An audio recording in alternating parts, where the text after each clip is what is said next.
For Christmas this year, I got from my brother an Ancestry.com DNA kit.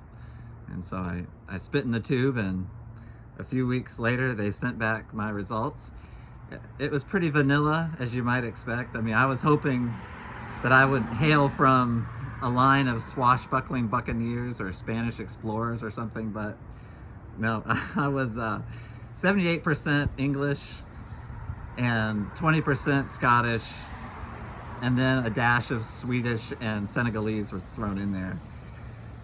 So, but it's interesting. It's not like that DNA test taught me a whole lot about myself or explained anything. I mean, it's not like it explained these odd urges I have every day at 4 o'clock to have a spot of tea and a biscuit, or just the way my heart swells when I hear bagpipes, or my predilection for the kilt style of attire. It's not.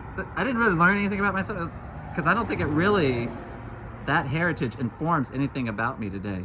But I wish that there was some kind of test that you could take for a spiritual ancestry, because it's clear from the Bible that the people, your fathers and grandfathers, mothers, grandmothers, your ancestors do contribute a lot to your spiritual makeup today, for good and for bad.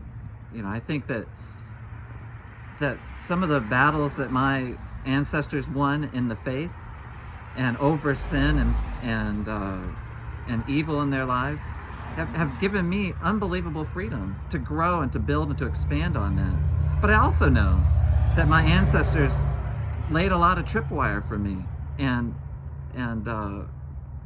buried landmines in the fields that I inherited, spiritually speaking, that are mine to stumble over and try to root out for my kids. Listen to this passage from the book of Numbers chapter 14, verses 18 and 19. This is Moses talking to the people. He says, "The Lord is slow to anger and abounding in steadfast love, forgiving iniquity and transgression, but he will by no means clear the guilty, visiting the iniquity of the fathers on the children to the third and the fourth generation. Please pardon the iniquity of this people, according to the greatness of your steadfast love, just as you have forgiven this people from Egypt until now."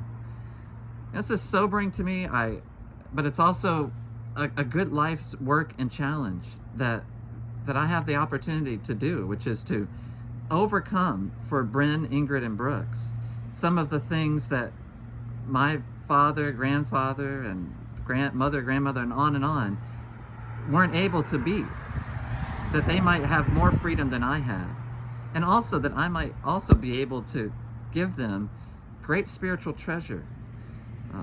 So it's a wonderful life's work to change forever the inheritance of those that come after us.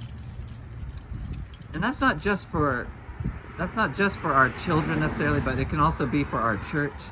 It can be for our community, for our country. And so let's work on our spiritual inheritance today for those that we love and care for. We love you. God bless you. And be encouraged in the great fight and struggle that is ours in winning a better future until Christ comes back. God bless you. Have a great night.